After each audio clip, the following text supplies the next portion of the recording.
Ah, Kamusta po sa lahat? Bale, maiksing kwentuhan lang po.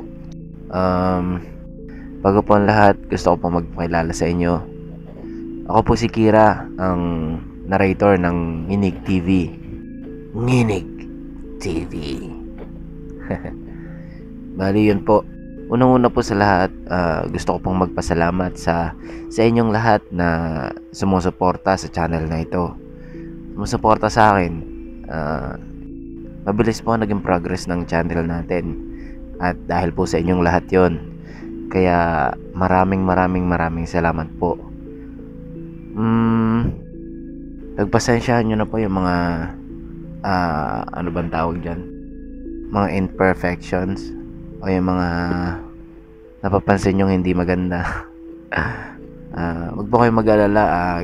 Gagawin ko po ang lahat para mas i-improve pa yung mga videos natin, lalo na yung pagkukwento ko. Yun. Tungkol naman po sa pagkukwento, marami pong nagsasabi na kaboses ko daw po si Sir Neb Quero. Wow. Isa pong malaking karangalan na mai-compare sa isang legend, no? May nagsabi pa nga sa comment na si Sir Neb talaga to. Ganyan. Hindi po. Hindi po ako si Neb Quero. Inulit ko, isang malaking karangalan po na may compare kay Sir Neb, dahil idol yun eh. Lalo lang Pinoy Creepypasta. Ibang level na yon. Baga to the highest level na to. Mga gano'n. Yun po. Ulitin ko po, ako po si Kira ng Nginig TV at hindi po ako si Sir Neb Quero ng Pinoy Creepypasta. Ayun po, sana po malinaw na. Bale, siguro hindi ko alam. Hindi ko naman siya ginagaya, pero ewan ko. Siguro kakapakinig ko rin sa kanya.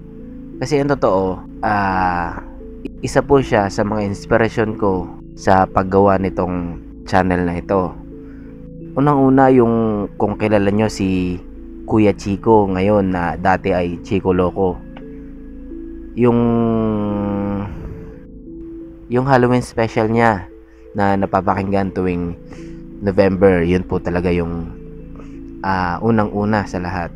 Tapos namimiss ko yung mga ganong kwentuhan, lalo na tuwing November lang naman siya may ganon. Tapos sa YouTube may mga replays nun. Yun, lahat yun naubos ko na.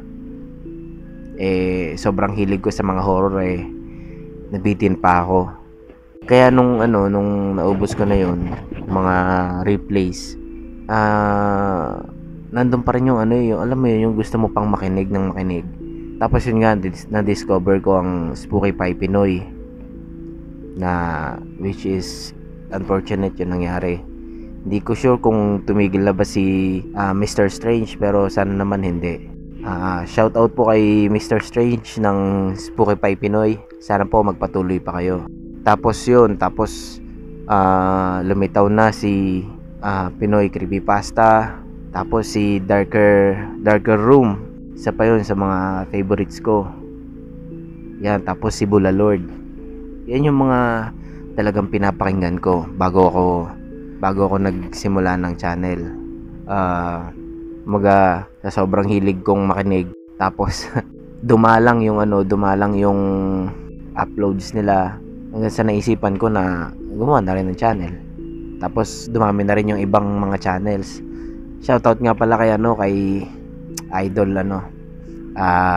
kay Sir Red ng Hilakbot TV.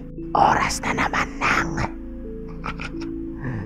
ang kulit nun. Shoutout kay Sir Red ng Hilakbot TV. Siya pong isa sa mga unang nakapansin sa atin dito. At tinulungan niya po tayo na madagdagan yung subscribers natin. Shoutout sir. Maraming salamat po. Ang pangalawang nakapansin sa atin ay si Six. Sir Six ng Room 666. Shoutout sir. Thank you po. Bali yun. Tapos sa mga nagre-request po ng pa-shoutout, titingnan po natin siguro gagawa ako ng iniisip ko kasi kung isasama ko sa mga stories yung shoutouts o gagawa ako ng bukod na video para sa mga shoutouts. Siguro i-comment nyo po sa baba kung ano pong mas okay sa inyo. Kung isasama ko ba siya sa stories o gagawa ako ng bukod na video para sa mga shoutouts. Ano pa ba? Ayun, sa mga nagre-request din po ng aswang stories. Marami po akong alam na aswang stories at i-collect ko pa po yung kasi yung iba medyo nakalimutan ko na eh. I-recollect ko po yung mga storya. Yung iba po based on my own experience. Tapos yung iba kwento sa akin. Kaya antay-antay lang po tayo. Yun po. Tapos pasensya na po kayo kung medyo matagal ako mag-upload dahil medyo kulang-kulang pa po ako sa gamit. Tapos kulang din sa oras dahil sa trabaho and stuff. Yun po. Bale yun lang naman ang gusto kong mga sabihin. Tapos isa pa po pala, mayroon gumawa na po ako ng Facebook page ng Nginig Nginig TV. Bisitahin niyo po pag may time kayo. Pero wala pa pong laman yun. Iniisip ko pa kasi kung ano bang dapat kong ilagay doon. Napakinggan ko po kasi yung isang commentary ni Sir Neb na nagsiselos daw si YouTube pag yung video na in-upload mo sa kanya ay ilalagay mo pa sa iba. Ayun, bale nag-iingat din po tayo doon kaya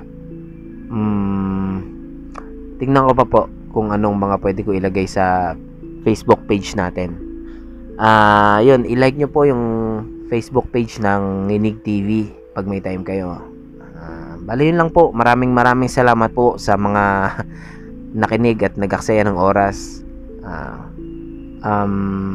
Muli po, ako po si Kira at ito ang Nginig TV.